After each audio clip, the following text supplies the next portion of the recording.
Okay. Do you have a buffer strip between your grass and the lake? Yes, I do. Some of you do. That's So the the state's actually now recommending. I'm not sure how much of the Green Lake is actually covered in this. There's actually a new law saying if you change something on your property, you actually have to look at the total month. And do you know? Impermeable surface. Yeah, impervious surface. So basically, they take a calculation of how much sidewalk, how much deck, how much space your boathouse, your garage, your house has, and then they calculate if you can actually add anything onto your land, and if you do, then you're going to have to put this buffer strip. So that is a citizen action, but a lot of people don't want to get rid of their green, nice grass that goes all the way down to the lawn. And so anecdotally, we have, interns. I have 12 interns this summer, right? So I've got all these 20-year-olds running around the office. And last year, when I was they're out at a bar, one of my interns, and they ran into one of your hard-pride farmers' sons at a bar, and they were probably had a little bit to drink, and they were talking as a boy and a girl, and they got into an argument of where the phosphorus was coming from. One was blaming, well, it's you because you live in a lake and that big house and that big green lawn, and all the phosphorus from your lawn chemicals go into the lakes. And the other person was the farmer, and they were just blaming each other, which doesn't do anybody any good. So you do need to see progress on the citizen side, even though it might not be. It's probably much better to go do the buffer strip on the farm because it's going to be a bigger piece of land, more phosphorus coming off. But the farmer also wants to see that you're making a difference. And so we just hired. There's a lake manager for Lake Ripley by Cambridge. Has spent 12 years working with people on the lakes to change their attitudes of what things like that, because there are no buffer strips on basically anybody's house in any of the 5 lakes in Madison. There's nothing. It just goes green grass right down. So we need to start getting those citizen actions. But there's also the people who don't even live on the lakes. So there is, and it's not an easy thing to do because, as I was talking about before, some people want you to go all organic, get rid of all your green grass and everything like that, and that's just not realistic. And then there are people on their hands who don't want to do anything. So we do have to get those in. It's a hard message to get across, and you sort of got to figure out where your line is. One. I know we're trying to get from 27 to 15 milligrams, I think, per liter.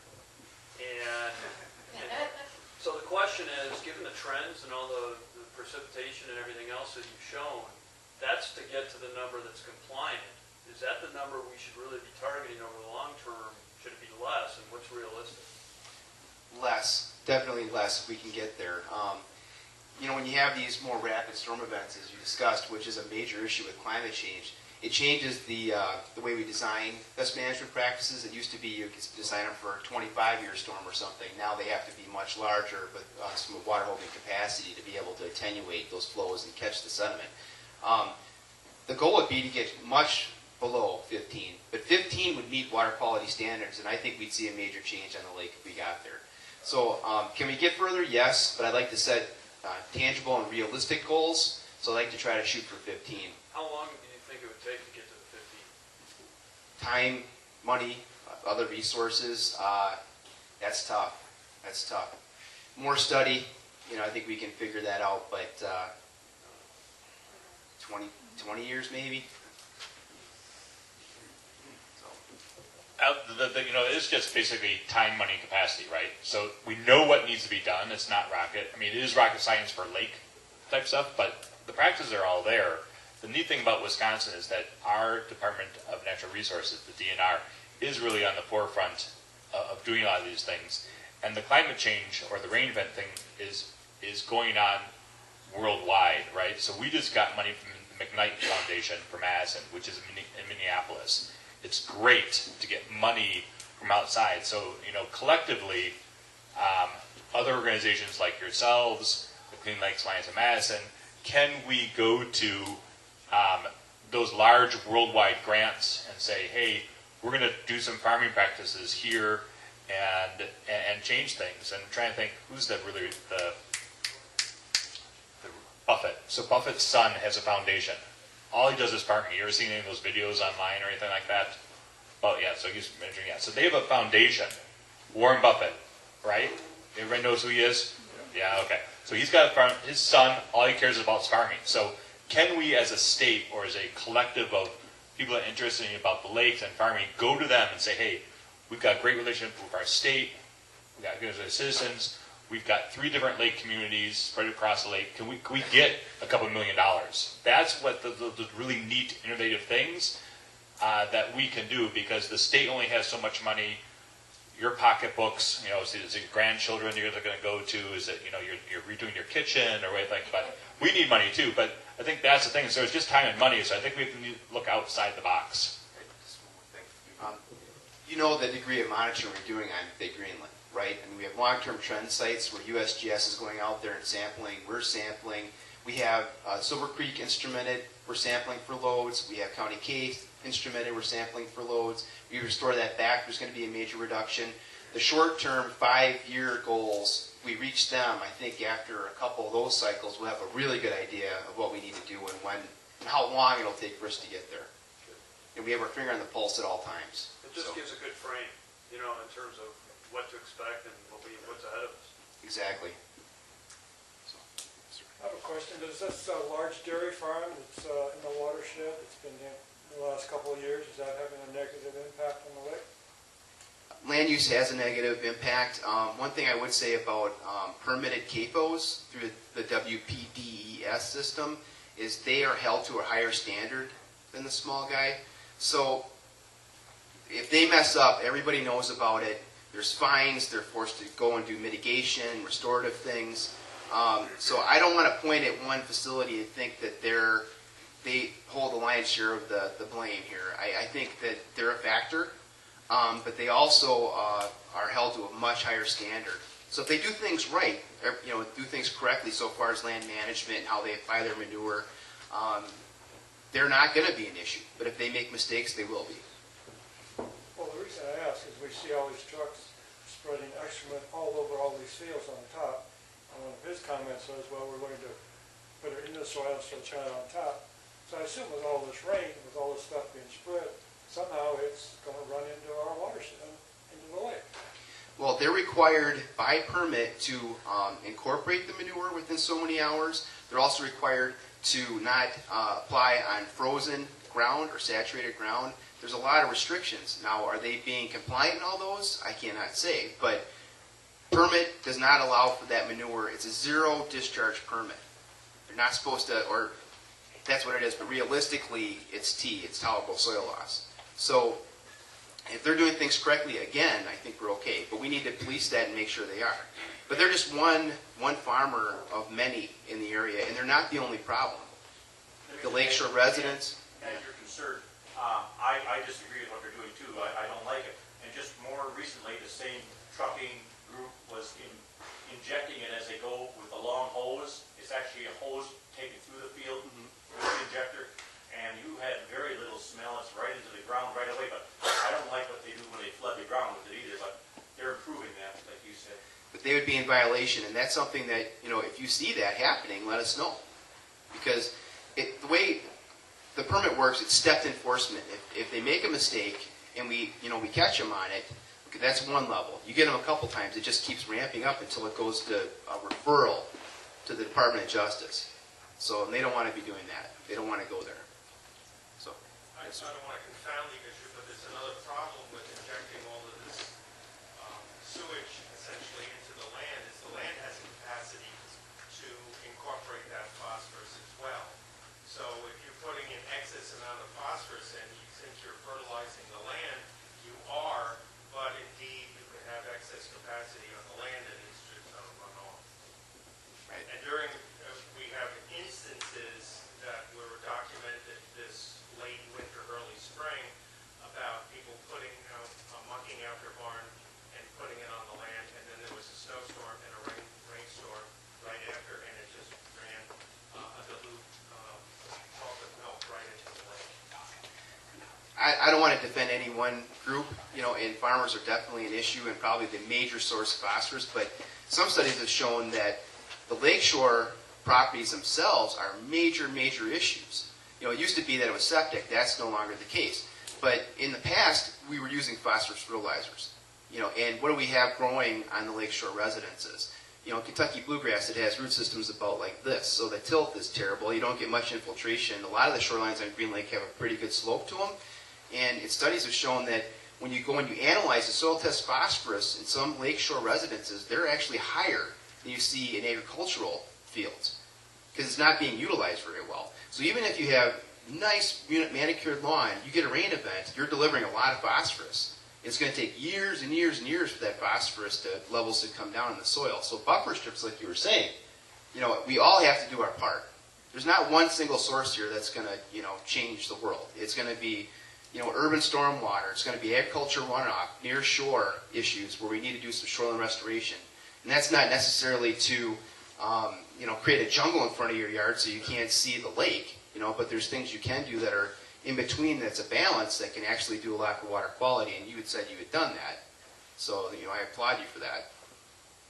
But I guess I've got a comment, maybe a question. If 54% of the watershed is in Fond du Lac County, and we know we need to increase our capacity as our partnerships, whether they be nonprofit or corporate or civic, is this perhaps a branding question? Green Lake Association, I mean, the impact of Green Lake Association when you go east, and again, realizing that these counties around here are different from the Madison metropolitan area. Oh, yeah. Is that something we're considering? And how do we do that, I guess is the question. Yeah, I mean, that was one of the first questions when I took over in my mind was, I know what we need to do, and is the Green Lake Association going to evolve to become that, or does something else in the community need to be created, and the Green Lake Association takes on a different role or a refined role? That's still being discussed. So it's very much part of the dialogue because we recognize that there are a lot of partners that have been involved with the lake management plan, but are not as active in best management practices and executing those. So the short answer is yes, that it's certainly been part of the dialogue and the discussion, and it's not just about what Green Lake Association might do or become or evolve into as an entity solely responsible for water quality, but how do we look at other issues around the community, economic issues, groups like Town Square, the Conservancy, how do we perhaps use this as an opportunity to bring some other organizations together for bigger issues around Green Lake too. So it will be an ongoing part of the discussion. What I would say is, anybody here an elected official? Raise your hand. 1, 2. So you have 2, and I'm so in our organization where it's 1/4, 1/4, 1/4, I have a mayor, county board chair, alder. I have some elected officials, and unless they are involved in these conversations, and I'm not sure, you know, who's your state representative. she was here, she left. Okay, she left. Yeah. They have to be involved from both counties. You need your villages. We have towns. I mean, we have all of them, and you need to. And you go and talk to them. They're interested in this issue, and somehow you have to invite them and get them to come. And sometimes, you know, the question is, what's the honey? You speak to the septic system, you said that's no longer a problem. Are there still quite a few lakefront properties that are on septic systems? Well, Charlie can answer that question better than I can, but I thought everything was on sewer now. It's not? No. Okay, I'm wrong on that then. We have approximately, if you use a round number, we have 1,500 homes in the Green Lake Sanitary District, and we have approximately 1,000 of those homes that are sewered. That's an issue then. I actually thought they were all going to the sanitary. Is there any research, Charlie, about what their contribution in our septic systems are and how much of an impact it would make to sewer bills? Yeah, the short answer is yes. The thing I guess I would add too is, obviously we have ongoing off-lake development going on right now, but most of what's left around Green Lake from the ABA, if you go out of the city, there's about 2 miles of frontage on the city. Most of the city frontage is sewered, obviously. Then you go to the ABA, from the ABA all around the west end is sewered. Probably the only pockets that are left are sandstone to use roads, and then of course Sunnyside. So we go from County Highway A at Spring Grove Road all the way around the lake over to the AVA. So I don't want to throw a percentage, but I would say 80% of the lake frontage is sewered. And the trouble you get into when you look at lots like Sandstone, everybody in this room who's familiar with Green Lake knows the area. Huge lots. So really, you don't come into the issues of problems with septic there. The Hickories is another area we kind of skip through. There's a couple pockets that we haven't, but What about Sugarloaf? yeah, the majority's on the river. Sewer? All the way, up to the top of the hill. And there's a section of Sugarloaf, there's a section of Sandstone. So there are pockets that aren't. They can be a big issue. I know when I was in grad school, there was a groundwater study associated with Legend Lake, and they were looking at septics, and that was the issue there, one of the major issues. Different lake, though. So I have a question for James. I've heard dialogue in the last couple of years about weeds and algae on the lake being symptoms of phosphorus. It's symptomatic. It's like, have you been successful in Madison getting people to go, oh, that's a symptom, rather than seeing weeds and go, we got to do something about these weeds? So I would say the people who are involved now, right? So I have 100 people that they're on a board or committee. They all know my donors, whether it be corporations or other nonprofits. They all know. So, and those are the people the influence people. So the people, so all of our people who are elected officials, they all know everything like that. Does the common person is when they drive into Madison or anything like that, or as they walk out, they don't know that. But the really weird thing is, so they cleaned up Lake Wingra. They took out a whole bunch of carp, and it became really clean water. That thing is now filled with weeds. So they actually didn't take care of the phosphorus problem. The phosphorus is still in the lakes. But what happens? So if you think about this, if your lake is really, really green, right, and it actually has a lot of algae growing in it, the sun does not get down to the bottom. So then there's no sunlight for the aquatic plant life to grow up. And so there is this weird relationship, but it's still back to phosphorus. And the aquatic plant life, like Tomahawk has a very active association. And what they actually do is they pay young kids to actually scuba dive, and they decide, okay, well, what area are we going to do? And they actually go out and dig the things out by the roots, keep the good aquatic plant life, get rid of the bad thing, and they actually have a mechanism like that, and they've somehow worked it out with the DNR, and they're going out and actually taking things out by the roots and doing it that way, and then in Madison, we did a test area called Turtle Bay, and they did a 4-year test area with squared off areas, and they did regular harvesting, which basically just cut the tops off, or they go down. Actually, you're going to learn about in a moment how they go. They also did scraping, where they're getting just the top of the soil, and then they also did treatment of using a chemical, and then they had a control.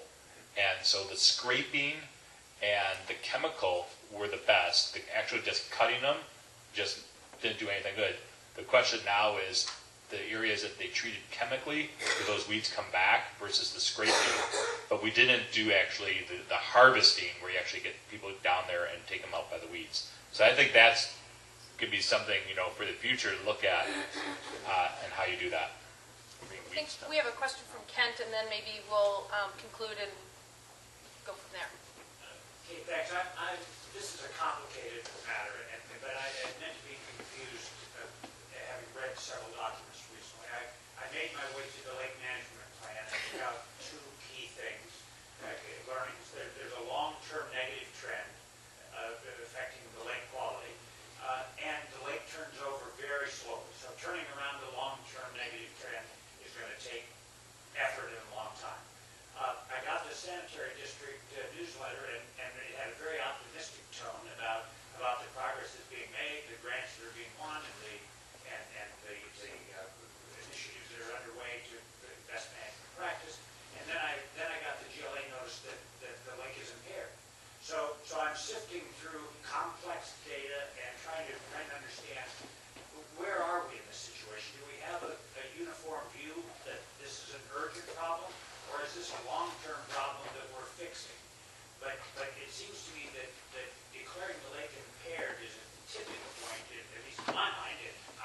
I'm like James, I'm an English major, not a scientist, right?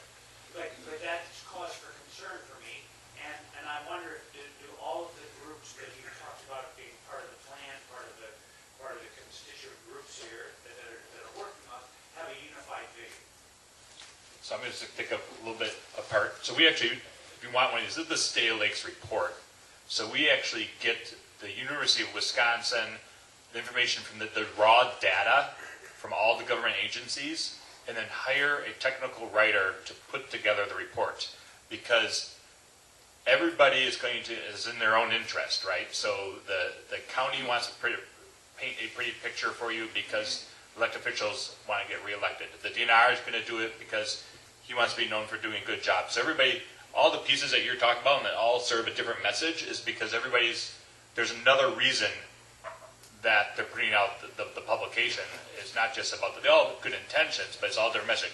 So what we did is we said, I'm going to take that information away from all those entities and put into a scientific report. So this is the 4th year, the sucker is thick, that we put a STA Lakes report. So I would suggest, getting a third party and partnering with everybody, and everybody reports the good work that they do, and then put into a documentation that represents everybody versus one entity. Kate, if you don't mind, since you spoke about the sanitary district, 2 of the commissioners are here, and I'm the administrator. And I don't speak for Stephanie or Ted, but I will say this. I think in terms of trying to put a number on it, I think it is a little bit confusing. I think we're head and shoulders above today where we were 3 or 4 years ago.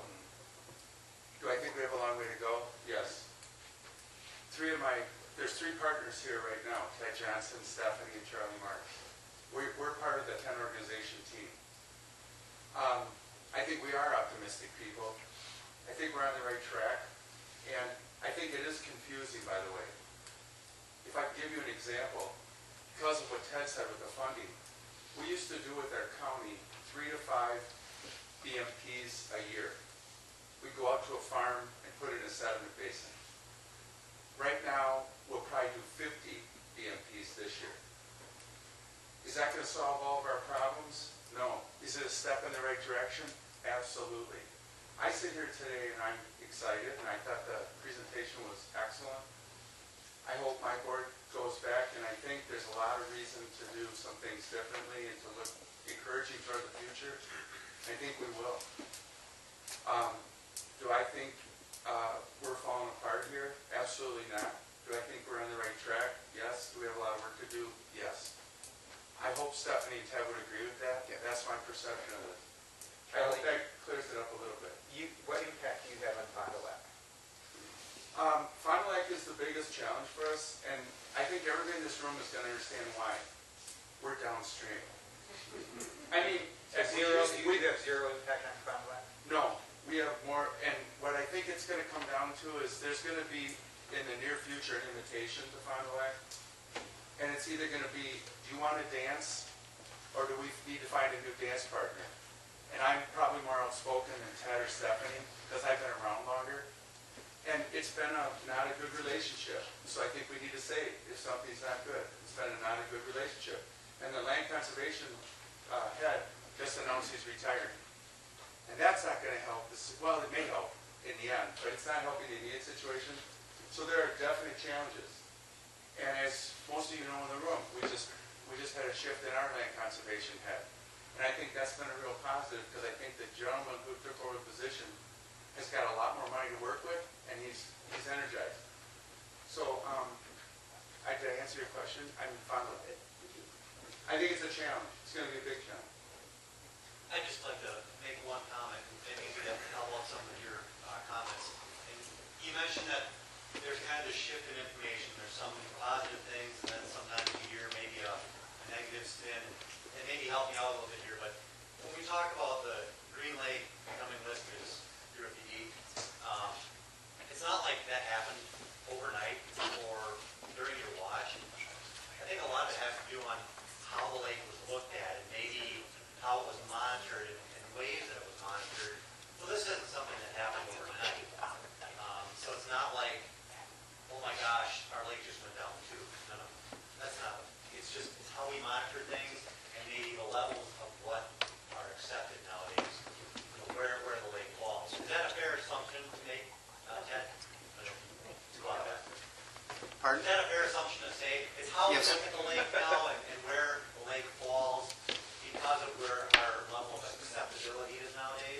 also, there's a new phosphorus standard, and with that we set standards, water quality standards for two-story lakes, which Green Lake is. We have the upper part of the lake or the near shore, which is smallmouth. Then we also have the cold water fishery, which is the Cisco and the lake trout.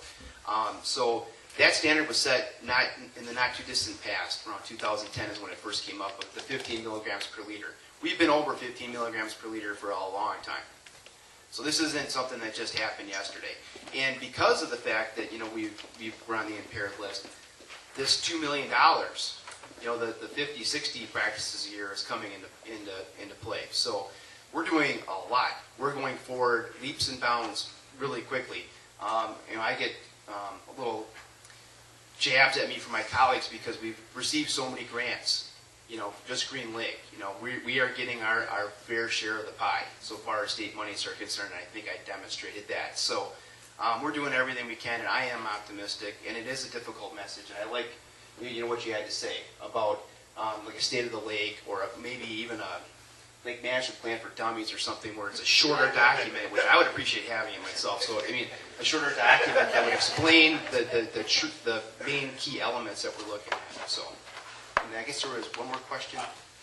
Sure, go ahead. I just thank James, because I think you're confirming a lot of what we're really getting into.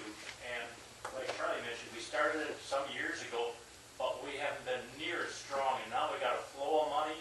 We got to change some personnel, and I can see so many more projects coming on as far as farm-controlled runoff.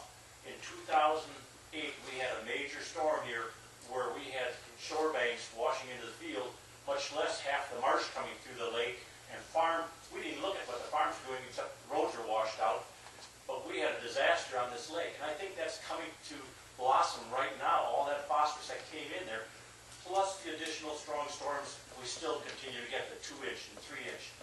It's showing up, but in turn, we definitely see the light that we have to do, and you confirmed that for me.